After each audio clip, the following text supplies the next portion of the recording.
Saudara-saudari terkasih, selamat berjumpa dalam Renungan Harian Provinsi MSC Indonesia. Hari ini Sabtu 13 Februari 2021. Bacaan Injil berbicara tentang mujizat Yesus memperbanyak roti bagi ribuan orang. Sangat menarik, dikatakan dalam Injil bahwa Yesus tergerak hatinya oleh belas kasihan karena melihat begitu banyak orang yang mengikuti dia dan kelaparan sesudah berhari-hari, mereka kehabisan makanan. Kita sedang berada di hari-hari yang sulit, penuh ketidakmenentuan karena pandemi COVID ini. Tapi kita tetap berjuang untuk mengikuti Tuhan dengan setia, dan kita tahu bahwa Tuhan senantiasa tergerak hatinya berbelas kasih terhadap kita yang susah dan menderita. Ada hal menarik lain lagi, ialah bahwa Tuhan Yesus selain tergerak hatinya, dia menanyakan keadaan orang banyak itu lewat para murid. Apakah kamu punya roti?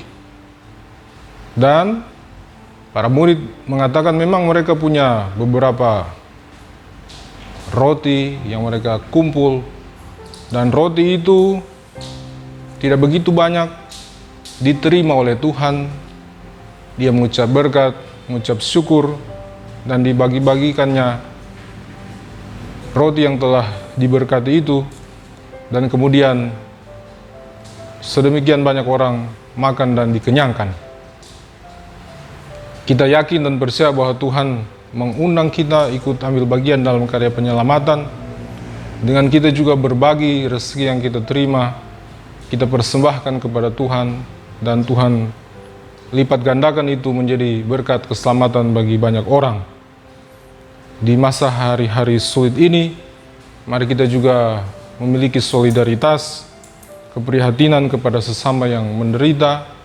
Mungkin sedikit yang kita punya bisa kita bagi orang lain, dan demikian kita diberkati Tuhan, diberkati juga oleh sesama kita. Kita mohon semoga selama masa pandemi ini, rezeki kehidupan kita Tuhan jaga, Tuhan pelihara. Semoga terutama kesehatan kita tetap terjaga karena kasih dan perlindungan Tuhan.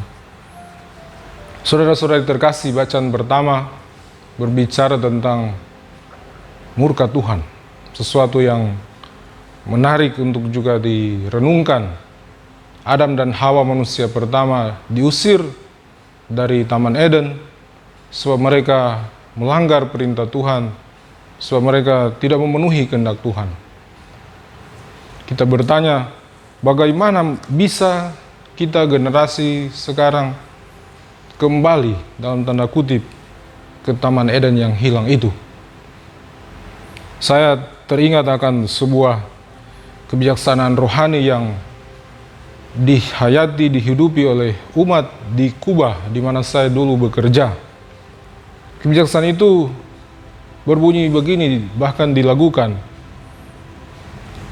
En la cruz murió el hombre un día, hay que aprender a morir todos los días en la cruz con Jesús. Terjemahannya,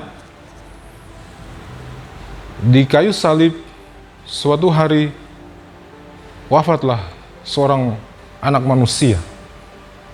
Kita pun harus belajar untuk mati setiap hari, untuk dapat mengikuti teladan Kristus itu. Kita belajar untuk mati dalam arti kita belajar untuk meninggalkan kepentingan-kepentingan kita, meninggalkan egoisme kita, agar dapat nanti suatu kali kelak pada saat mati memasuki kehidupan kekal dengan lega, dengan lapang, dengan tulus, dengan bebas. Dan dalam kehidupan sehari-hari itu berarti kita mengendalikan egoisme kita, mengendalikan dorongan kita untuk berkuasa, untuk mencari ketenaran, untuk mencari hal-hal yang sebetulnya kurang menunjang kita makin dekat dengan Tuhan. kita bertanya, apakah buah terlarang yang kita hadapi?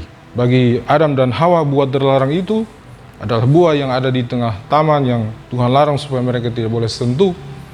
Dalam kehidupan kita mungkin ada, dalam tanda kutip, dalam arti kiasan, buah terlarang yang tidak boleh kita langgar, yang tidak boleh kita sentuh, yang tidak boleh kita makan.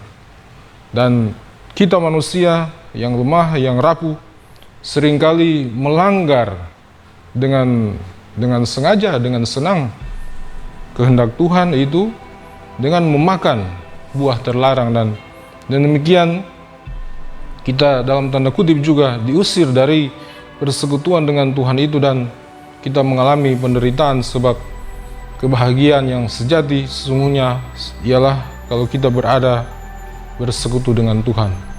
Mari kita mohon kekuatan Tuhan sendiri agar supaya kita belajar dan mampu untuk meninggalkan egoisme kita. Kita belajar untuk mati dalam kehidupan ini dengan memberikan bagian yang terbaik dari diri kita, supaya pada saat kita mati benar-benar, pada waktunya Tuhan memanggil kita, kita dengan lapang, dengan rela hati, dengan ikhlas pergi menghadap Tuhan.